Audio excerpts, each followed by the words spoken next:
하나님의 말씀은 사도행전 1장 6절에서 11절까지 말씀입니다. 다 함께 일어나서 하나님의 말씀을 경청하시겠습니다. 그들이 모였을 때에 예수께 여쭈어 이르되 주께서 이스라엘 나라를 회복하심이 이때니까 하니 이르시되 때와 시기는 아버지께서 자기의 고난에 두셨으니 너희가 알 바 아니요 오직 성령이 너희에게 임하시면 너희가 권능을 받고 예루살렘과 온 유대와 사마리아와 땅끝까지 이르러 내 증인이 되리라 하시니라.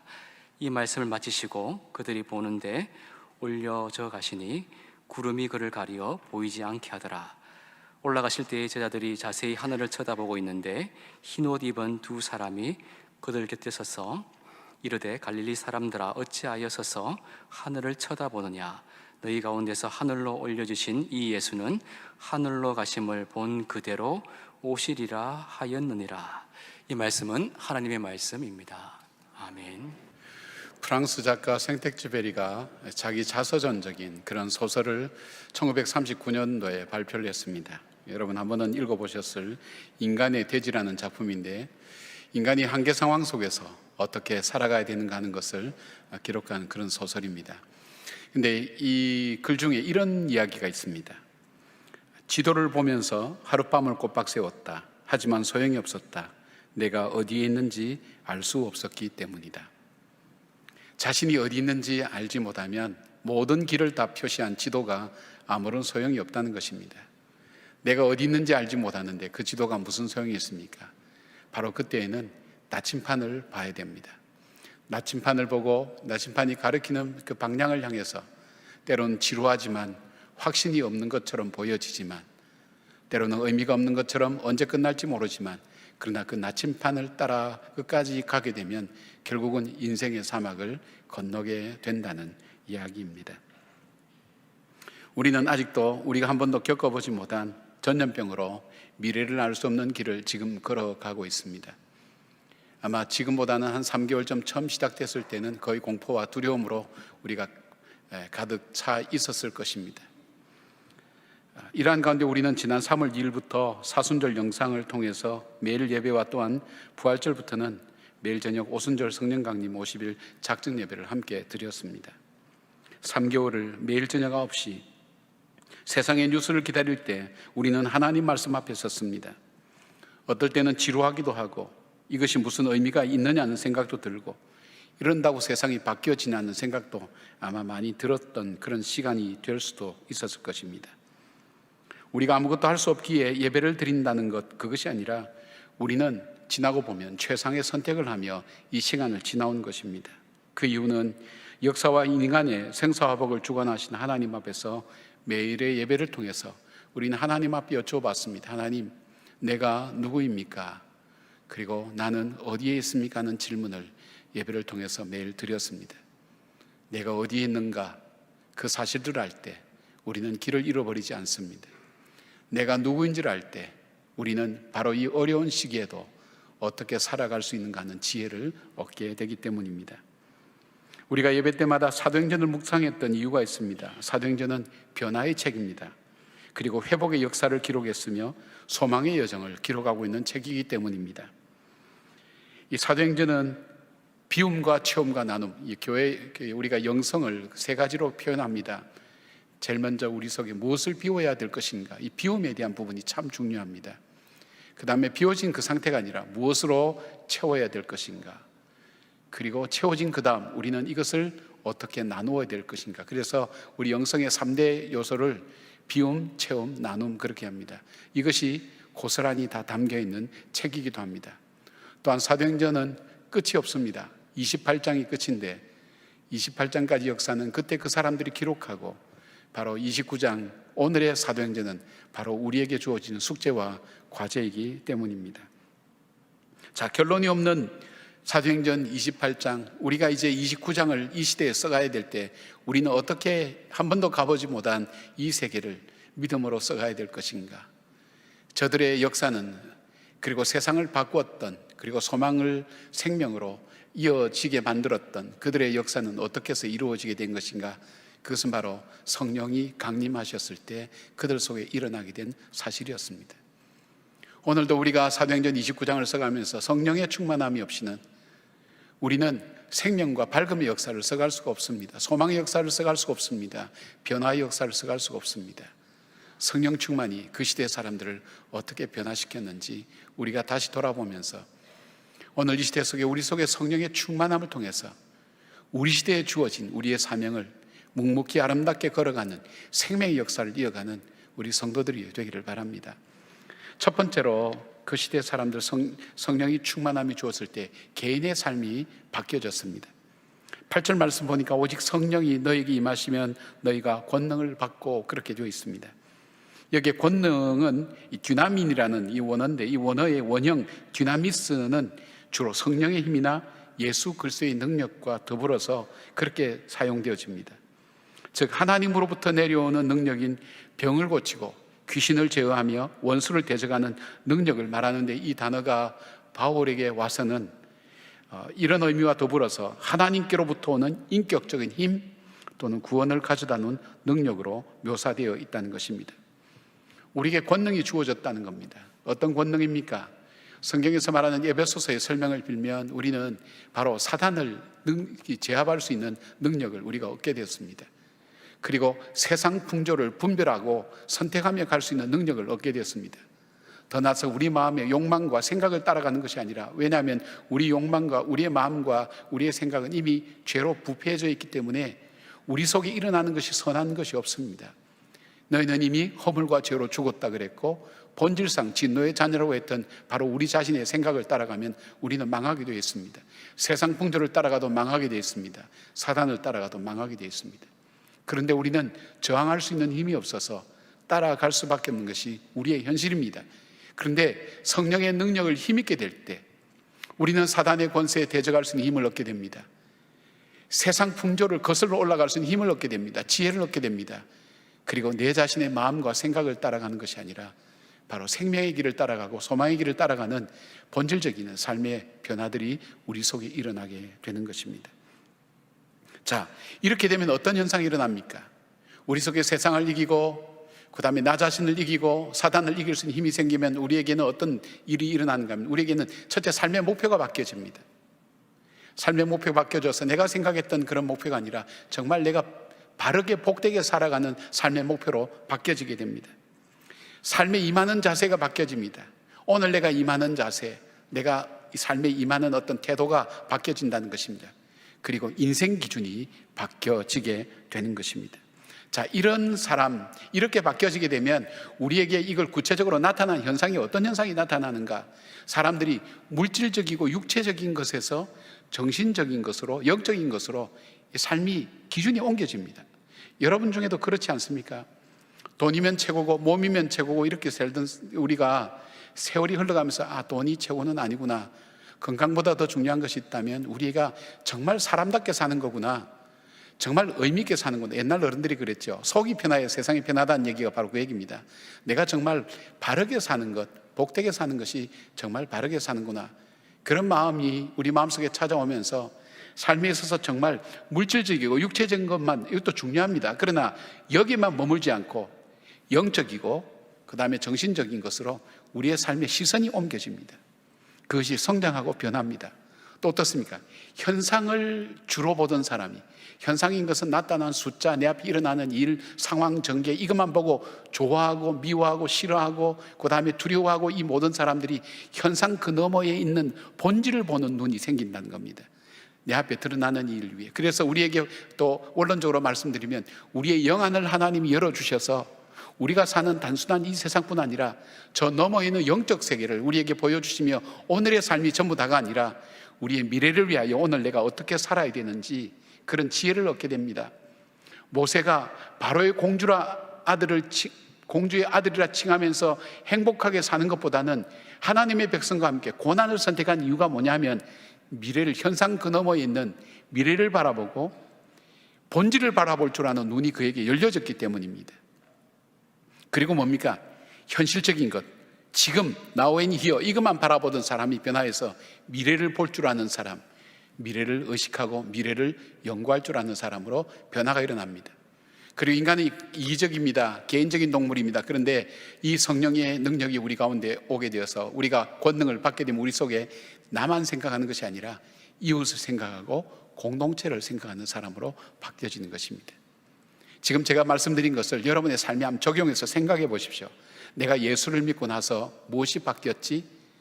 내가 인생을 살면서 철이 점점 들면서 성숙해 가면서 나는 어떻게 바뀌어 왔는가? 여전히 물질이 최고여야 한다면 아직 성장하지 못한 겁니다. 인생을 잘 모릅니다.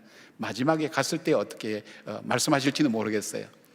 눈앞에 나타나는 현상만 바라보고 현실만 바라보는 우리의 눈이 바뀌어져서 미래를 생각하며, 여러분 그렇기 때문에 오늘 예배 자리 저는 나오셨다고 그렇게 믿습니다. 하나님께서 그만큼 여러분들의 마음을 성숙시켜 주셨고, 그 다음에 남을 먼저 염려하고 걱정하고 가족을 잘 돌보는 그런 마음들은 우리의 본능이 아니라 하나님께서 우리에게 주신 성령의 사람이 변하게 된 성숙함의 모습인 것을 보게 됩니다. 제자들도 자신의 꿈과 비전이 있었습니다. 제자들이 오늘 그렇게 묻습니까? 이 나라가 회복됨이 언제입니까? 그렇게 물을 때는 그들에게는 육체적이고 현실적이고 현상적인 부분에 관심이 머물러 있었습니다. 로마에서 압제를 당하니까, 고통을 당하니까 우리가 경제적으로 정치적으로 언제 독립을 누릴 수 있으며 하나님이 통치하셔서 다윗 같은 그런 메시아가 와서 이 이스라엘 백성들을 잘 살게 할 수 있습니까? 그 생각 속에 그들은 젖어 있었습니다. 그런 질문할 때 예수님께서 그렇게 말씀하십니다. 그거는 너희 알 바 아니고 너희가 권능을 받게 된다. 바로 그 권능을 받게 되면 그들의 관심이 변하게 된다는 것을 말씀하고 있습니다. 자기의 꿈, 자기가 갖고 있는 그 꿈이 있었는데 이 꿈이 성령의 충만함으로 말미암아 바뀌어지게 된 겁니다. 자기의 꿈이 하나님의 비전으로 자기의 삶을 바꿔버렸습니다. 새로워졌습니다. 달라졌습니다. 그래서 그들의 삶의 목적과 방향과 그들의 삶의 기준도 바뀌어진 것을 사도행전 8장 12절 이렇게 얘기합니다. 빌립이 하나님 나라와 예수 그리스도의 이름에 관하여 전도함을 저희가 믿고 다 세례를 받으니 되어 있습니다. 바울은 로마에 가고 싶었습니다. 로마에 가서 그가 한 일은 사도행전 마지막인 28장 31절에 하나님 나라를 전파하며 주 예수 그리스도에 관한 모든 것을 담대하게 거침없이 가르치더라, 그렇게 말씀되어 있습니다. 하나님을 알지 못하고 하나님과 단절된 인생에게 생명의 근원 되신 예수 그리스도를 자신의 구세주와 주님으로 영접하게 하고 영원한 생명으로 태어나도록 도울 뿐 아니라 자신의 삶을 하나님께 맡기고 예수 그리스도의 장성한 분량까지 자랄 수 있도록 세워가는 그런 꿈으로 바뀌어진 것입니다. 자관이 바뀌어졌고 가치관이 바뀌어졌고 세계를 보는 관점이 달라지게 된 것을 말합니다. 그들에게 있어서 이 복음을 받아들일 때, 즉 예수 그리스도를 나의 구세주와 주님으로 영접하게 되었을 때 그들 속에 찾아온 새 꿈이 있었습니다. 그것이 뭡니까? 하나님 나라였습니다. 죽을 수밖에 없는 우리, 영원히 멸망당할 수밖에 없는 우리에게 주님께서 구원의 놀라운 소식을 주신, 이 생명의 역사를 주신 이 크고 놀라운 일들을 그들이 경험하게 되면서 그들의 꿈이 바뀌어졌습니다. 뭐냐면 하나님이 통치하시는 하나님 나라가 이 땅에 이루어지기를 원하는 그 꿈이었습니다. 세상의 나라가 아니었습니다. 하나님의 나라였습니다. 하나님이 통치하시는 것. 자, 그들 마음속에 이 마음속에 전쟁터죠. 이 마음속에 전쟁터에 뭐가 전쟁이 일어나고 있었습니까? 세상의 풍조가 내 안에서 지금 요동치고 있습니다. 내 안에 타락한 내 본성이 요동치고 있습니다. 사단이 내 마음속에, 내 생각 속에 들어와서 나를 조종합니다. 이 안이 전쟁터입니다. 그런데 이 안이, 내 안이 하나님이 통치하시는 나라가 될 때, 내가 예수 그리스도를 나의 구세주와 주님으로 받아들이고 그 주님이 내 인생의 주인이 되어서 그 하나님이 통치하시는 나라, 그 나라가 하나님 나라인데 이 나라가 될 때 이 나라는 의와 희락과 화평의 나라가 되는 것입니다. 진정 내 안에 의와 희락과 화평은 서로 공존할 수가 없습니다. 모순된 개념입니다. 그러나 의와 희락과 화평이 예수 그리스도께서 나의 구세주가 되시고 성령께서 임재하셔서 역사하실 때 그 나라가 이루어지는 겁니다. 마음의 평강이 찾아오는 것입니다. 새로운 가치관과 새로운 인생의 시작이 이루어지게 되는 것이 바로 하나님 나라입니다. 바로 이들 속에 이 하나님 나라에 대한 소망이 생겼습니다. 이 구원의 복음이 나만의 축복이 아니라 정말 저 세상의 사단과 세상의 풍조와 그리고 이 자기 정욕에 빠져서 죄 가운데 헤매며 영원히 멸망당할 수밖에 없는 저들 속에서도 증거되고 전달되어야 될 복음의 메시지라는 것을, 복된 소식이라는 것을 그들이 알고 난 다음 그들의 꿈이 바뀌었습니다. 저들 삶에도 하나님이 통치하시는 하나님 나라가 될 수 있도록 사랑하는 여러분, 우리는 꾸준히 변해왔습니다. 어떻게 변해오셨습니까? 음식도 잘 변하면 발효라 그러고 잘못 변하면 부패라고 그러는데, 여러분의 삶은 부패해 오셨습니까? 발효되어 오셨습니까? 성령께서 우리 가운데 들어오실 때에, 성령의 충만함을 받을 때 우리의 삶은 바뀌게 됩니다. 하나님이 통치하실 때 우리 삶에 진정한 의와 희락과 화평의 나라가 임하게 되고, 우리의 목표와 우리의 방향과 우리의 태도와 그리고 삶의 기준을 바꾸어서 우리를 새롭게 사실 바로 그 하나님의 놀라운 역사를 이들이 체험하게 된 것입니다. 이제 성령의 충만함을 사모하기를 원하시는 분들은 하나님께 이런 질문을 던져보십시오. 하나님, 정말 내가 예수를 믿고 나에게 무엇이 변화되었습니까? 이 변화가 하나님이 원하시는 변화입니까? 주님, 나에게 진정한 성령의 사람, 하나님의 사람, 성령의 충만함으로 변화되고 새로워지는 내 인생이 되게 하기를 원합니다. 그 기도와 더불어서 성령 충만하기를 사모하는 여러분들 되기를 바랍니다. 두 번째로 성령이 충만할 때 이들에게 변화가 온 것은 가정이었습니다. 가정. 성령을 통해 바뀌어진 개인의 생각은 바로 하나님 나라가 이루어지는 것입니다. 하나님 나라의 꿈은 나뿐 아니라 내가 살고 있는 가정이 하나님 나라가 이루어지는 꿈을 꾸게 된 것입니다. 내가 내 인생을 살 때 내 안에 이 안에 전쟁터인데, 복잡하고 어려운데, 이 복잡한 인생길이 만났을 때 그 가정은 얼마나 복잡하겠습니까? 그래서 살다가 이혼도 하고 결혼한 것이 평생 후회된다 이런 분들도 있지 않습니까? 이혼율도 얼마나 많아집니까? 내가 거기에서 주도권을 잡고 내가 주인이 되려고 할 때 그때 일어나는 갈등과 다툼을 견디지 못해서 우리가 뛰쳐나가는 것이 가정 아닙니까? 그런데 내가 하나님의 성령의 충만함을 받고 보니까 인생에 있어서 진정한 행복은, 우리가 행복하기 위해서 결혼하지 않습니까? 진정한 행복은 하나님이 통치하실 때 그때 진정한 행복이 있단 말입니다. 내가 가장 귀하게 여기는 가족들과 가정, 바로 여기에 하나님의 나라가 임하면 좋겠다, 하나님이 통치하시면 좋겠다, 내가 아니라 아내가 아니라. 그래서 성경에서 말씀하시는 복종과 그리고 사랑이라는 중요한 개념을 배웁니다. 피차 복종을 하는 하나님 말씀을 배우게 됩니다. 서로 사랑하는 말씀을 배우게 됩니다. 하나님의 질서에 의해서 가정이 새로 세워질 때 가정이 변하게 되는 겁니다. 가정은 단순히 내가 생물학적인 욕구를 채우고 그냥 생존 본능에 의해서 살아가는 그런 공동체가 아니라, 이 가정은 하나님이 나를 위해 축복하신 하나님의 축복의 선물이라는 것을 발견하게 됩니다. 나를 참 축복하셔서 준 귀한 선물이라는 것을 발견할 때 이 가정을 어떻게 생각하겠습니까? 함부로 대하지 않습니다. 가정이 참 귀합니다. 그리고 우리에게 자녀는 둘이 사랑하다 보니까 태어난 자녀들이다, 그렇게 생각합니까? 그렇지 않습니다. 하나님이 나에게 이 복음을 증가하기를 원하고 이 아름다운 복음을 증가하기 위해 주신 하나님의 거룩한 숙제들이라는 것을 알게 됩니다.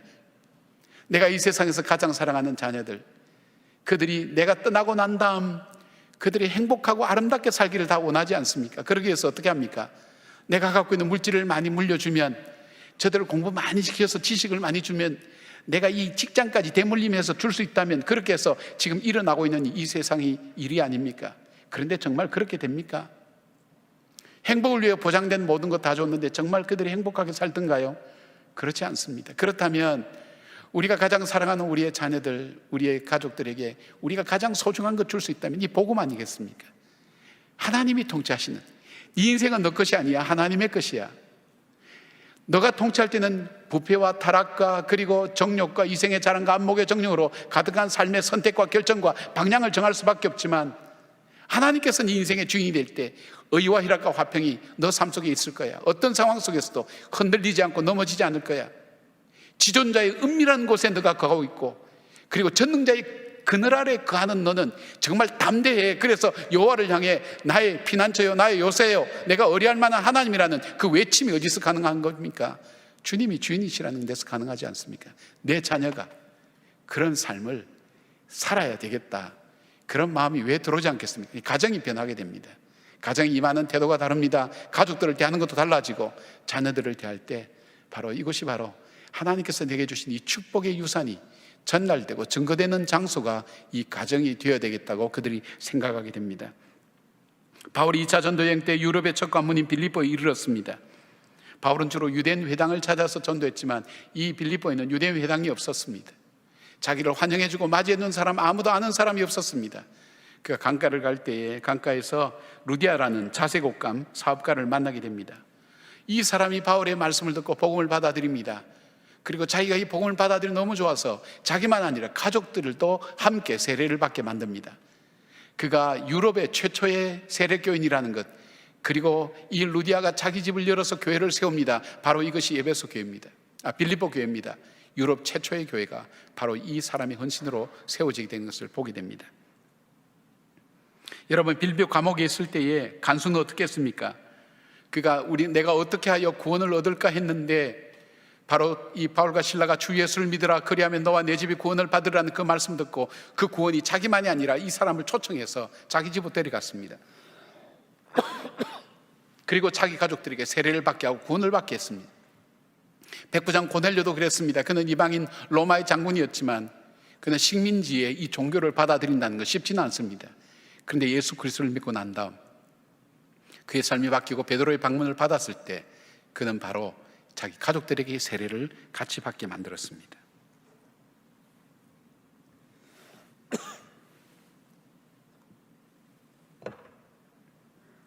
아굴라와 브리스길라 부부도 마찬가지입니다. 이 부부가 함께 연합하여서 하나님의 거룩한 사업에 함께 참여한 것을 봅니다. 여러 책에서 인용하고 있지만 저는 이동호 목사님의 우리가 사모하는 푸른 목장의 책에 보면 1966년부터 중국에 문화혁명이 시작되었습니다. 문화혁명이 시작됐다는 것은 공산주의 사상으로 완전히 물들게 만든다는 것입니다. 그때 가장 타겟이 된 것이 기독교입니다. 그래서 그들 속에는 기독교는 씨를 말린다고 생각한 거예요.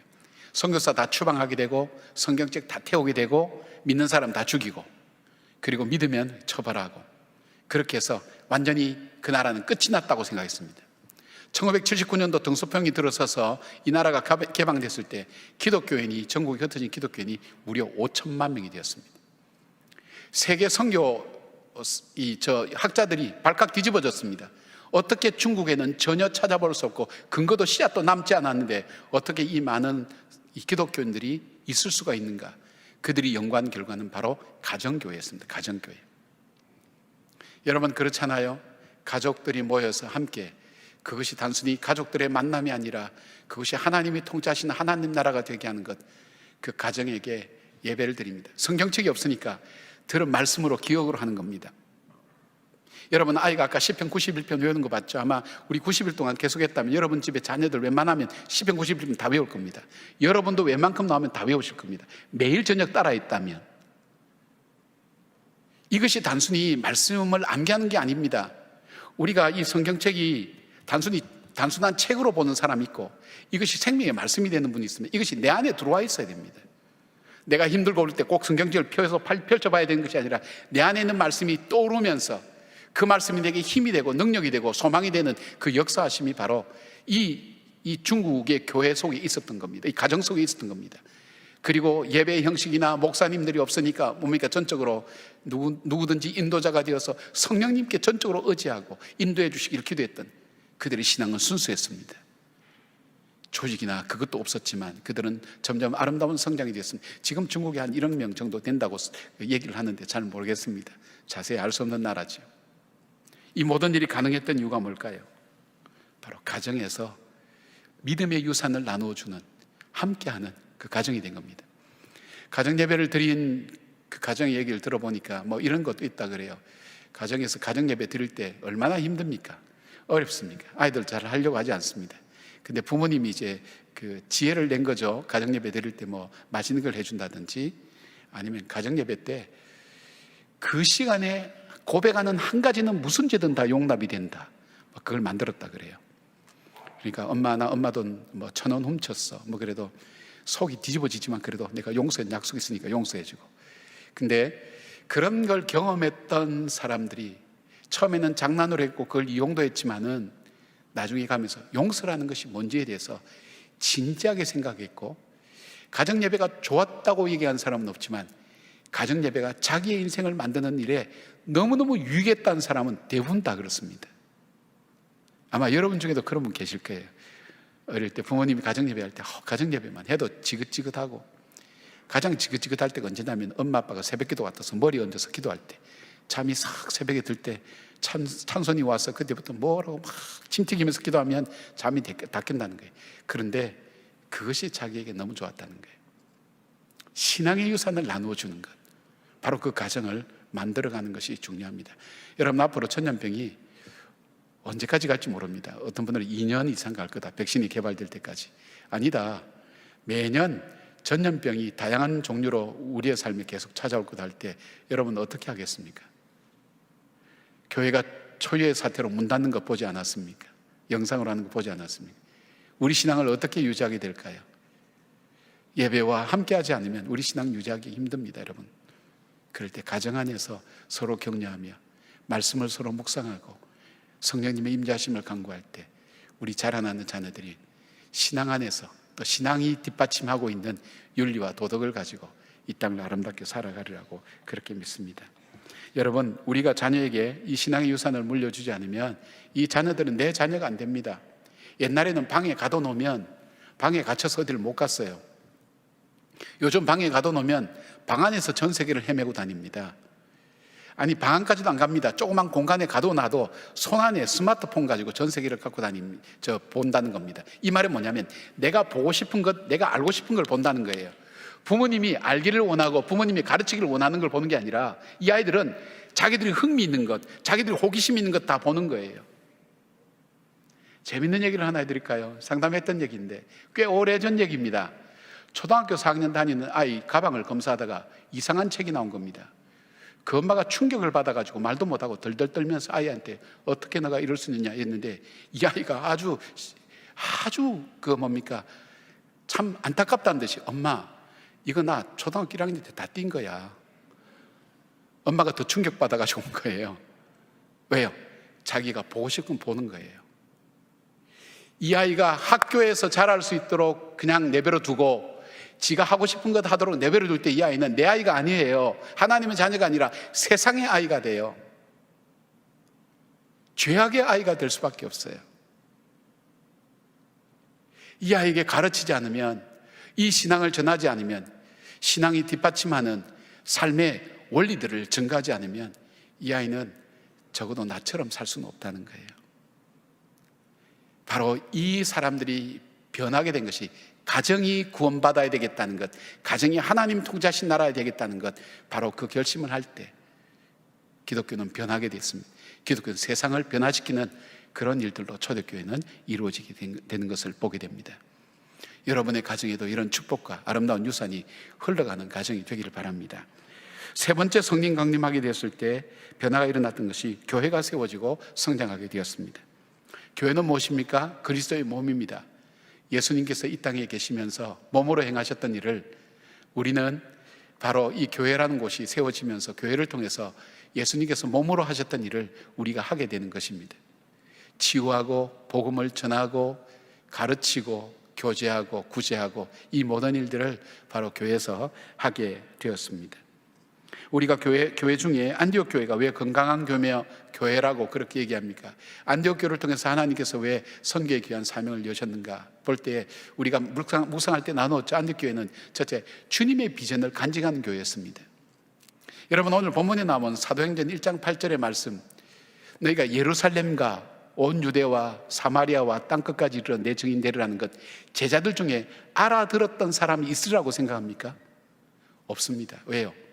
이들은 2000년 동안 유대주의라는 것, 유대라는 것, 선미라는 그 상자 안에 갇혀 있었어요. 그 이상 생각을 못했어요. 아니, 예루살렘을 넘어가다니, 아니 유대를 넘어가다니, 사마리아로 가다니. 사마리아 사람은 짐승처럼 생각했는데 그들에게도 복음이, 이 귀중한 복음이 증거된단 말인가? 저 이방인들에게 증거된단 말인가? 예루살렘 교회를 쓰지 않았어요. 하나님께서 안디옥 교회를 쓴 것은, 안디옥 교회는 이 비전을, 주님의 비전을 가슴에 간직하고 잊지 않았어요. 그래서 바울과 바나바를 구별하여 보내라 그럴 때 교회의 가장 핵심인 바울과 바나바를 그들은 떼어 보낼 수가 없었어요. 교회가 존립할지 안 할지도 모르는데 순종하여서 그들은 바울과 바나바를 이방인의 선교에 보내는 순종하는 교회였어요. 또 이 교회에 있는 것이 뭐였어요? 내가 주를 섬겨 금식하며 주를 섬길 때 그랬어요. 여기서 섬긴다는 것은 예배입니다. 금식하며 예배를 드렸다는 거예요. 그 예배는 무슨 예배일까요? 내가 그냥 앉아서 여기서 예배드리고 말씀하면 듣고 찬송하면 부르고 그런 예배가 아니라 이 예배에 내 생명을 거는 거예요. 어떨 때 금식하죠? 정말 이것이 귀중하고 소중할 때 그때 금식하지 않습니까?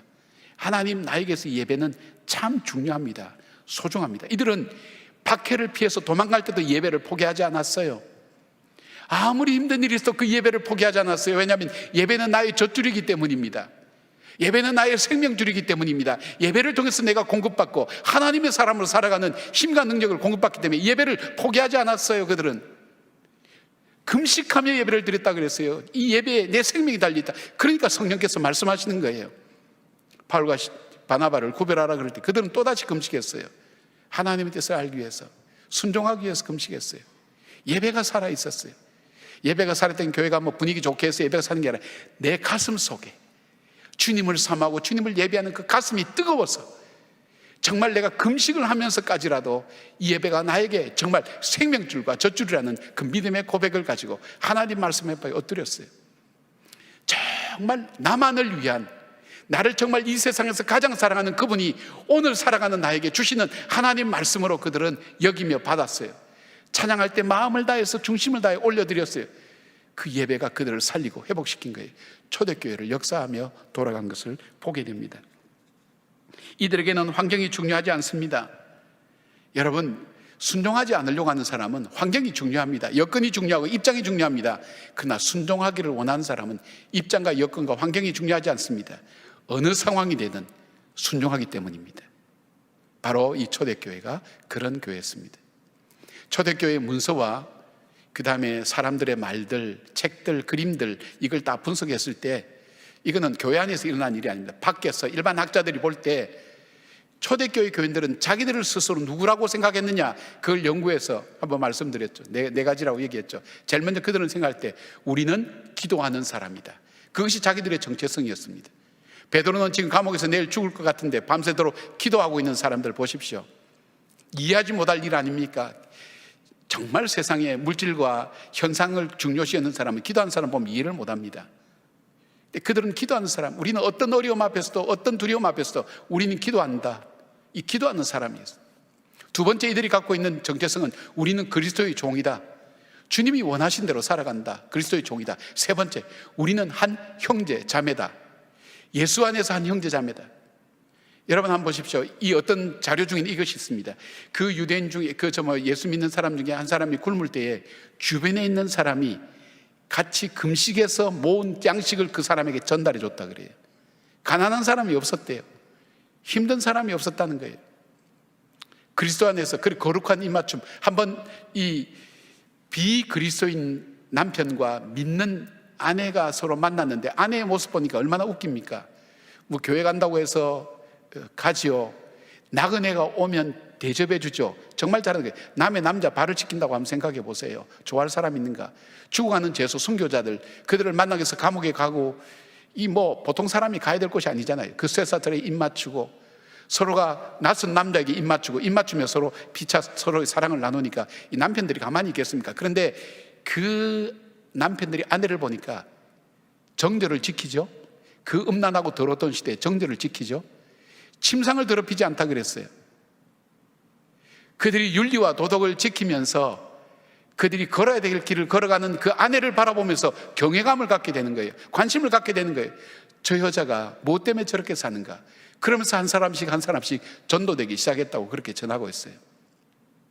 그리고 그들 속에 또 하나 있는 정체성은 우리에게는 절망이란 없다. 참 소망을 가지고 있다. 짐승에게 찢겨 죽이면서 화형을 당하면서도 그는 이것이 마지막이다, 절망이라 하지 않았다는 거예요.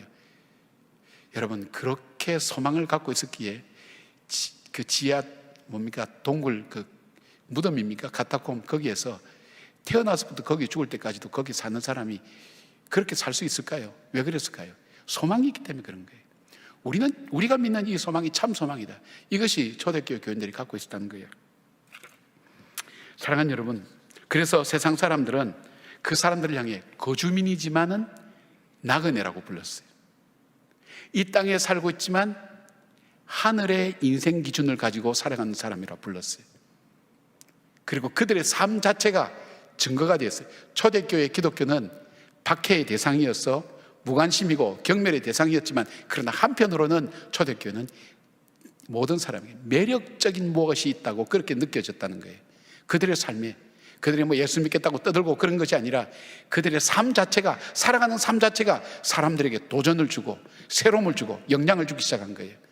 점점 확대되기 시작하면서 드디어 이 5세기 가까이 돼서는 바로 이 기독교가 로마의 국교가 되는 그런 일들이 일어나게 된 이유가 바로 그거였습니다. 물론 이것이 비극적인 사건의 시작일 수도 있지만은, 그러나 그렇게 성장하고 변화되고 새로워질 수 있는 것은 교회가 건강하게 성장하고 교회가 세워지기 시작하고, 그리고 교회를 통해서 구원을 받는 사람의 역사들이 일어나게 된 것을 보게 됩니다. 사랑하는 여러분, 오늘은 부활 50일 오순절 마가의 다락방에서 제자들이 주님의 약속하신 성령을 기다릴 때 바람 같은 소리가 들리고 불의 혀같이 갈라지는 그 불들이 사람의 머리 위에 있고, 그리고 각각 다른 나라 말로 방언을 말하지만 한 복음을 전하는 놀라운 역사들이 일어나며, 우리가 눈에 보이는 현상 그 너머에 있는 하나님의 영적인 신비로움을 체험했던 그런 날이기도 합니다. 한국교회가 바로 이런 영적인 놀라운 신비로움과 놀라운 하나님의 능력을 덧입어야 됩니다. 그렇지 않고는 이 세대를 믿음으로 살아낼 수가 없습니다. 저와 여러분도 마찬가지입니다. 오늘 나에게 하나님 주신 이 성령의 능력을 통해서 하나님, 내 삶 속에 정말 내 삶의 방향이 바뀌고 목적이 바뀌고 인생의 기준이 바뀌어지는, 삶의 태도가 바뀌어지는 그런 삶의 변화가 있게 하시옵소서. 그리고 진정 내 삶이 하나님이 통치하시는 하나님 나라를 사모하며 살아가는 그런 사람이 되게 하시옵소서. 그런 간절함을 가지고 성령 충만하기를, 이미 성령이 여러분 속에 있습니다마는 그 성령이 충만해져서 성령에 온전히 사로잡혀서 믿어지는 믿음으로 가득 채워지고, 내 생각으로 믿는 것이 아니라 온 몸을 다해 마음을 다해 주님을 의지하고 그렇게 살아가는 우리 모두가 되었으면 좋겠습니다. 여러분 중에도 신앙의 체험이 있는 분들을 이래 보면 다릅니다. 신비로운 체험을 한 분들은 뭐가 달라도 다릅니다. 그리고 그때 받은 약속과 소망을 결코 포기하지 않습니다. 그러기에 지치지 않습니다. 넘어지지 않습니다. 그 소망 붙들고 어두운 칠흑 같은 어둠도 헤쳐나가는 지혜와 힘이, 바로 그 능력이 바로 이 성령의 충만함 속에 있다는 것입니다. 그런 놀라운 성령의 충만함이 우리 모두에게 함께 하기를 주의 이름으로 축원합니다. 아멘. 기도하겠습니다. 하나님, 우리는 성령의 충만함이 무엇인지 아직 잘 모르는 분들도 많이 있습니다. 바울이 내가 결박된 것 외에는 나처럼 되기를 원하노라 외쳤던 것처럼, 주님, 우리에게 주님의 성령이 충만해져서 하나님, 불의 혀같이 갈라지는 성령의 뜨거운 역사를 하나님 저희들이 맛보게 하시고, 바람 같은 소리를 듣게 하시고, 방언의 은혜를 또한 저희들 받게 하셔서 하나님의 살아계심과 역사심을 체험하는 저희들 되게 하시고, 하나님, 병들이 떠나가며 귀신들이 떠나가는 놀라운 역사도 체험할 수 있는 저희들 될 수 있도록 도와주시옵소서. 우리의 삶 자체가 세상의 증인으로 살아가는 그런 삶이 되게 하시고, 세상의 인생 기준이 아니라 하늘나라의 인생 기준을 가며 살아가게 하시고, 영원히 이 땅에 거할 사람이 아니라 거주하는 사람이지만 나그네처럼 우리의 마음을 가지고 살아가는 주의 백성 되게 하여 주시옵소서. 예수님의 이름으로 기도드리옵나이다. 아멘.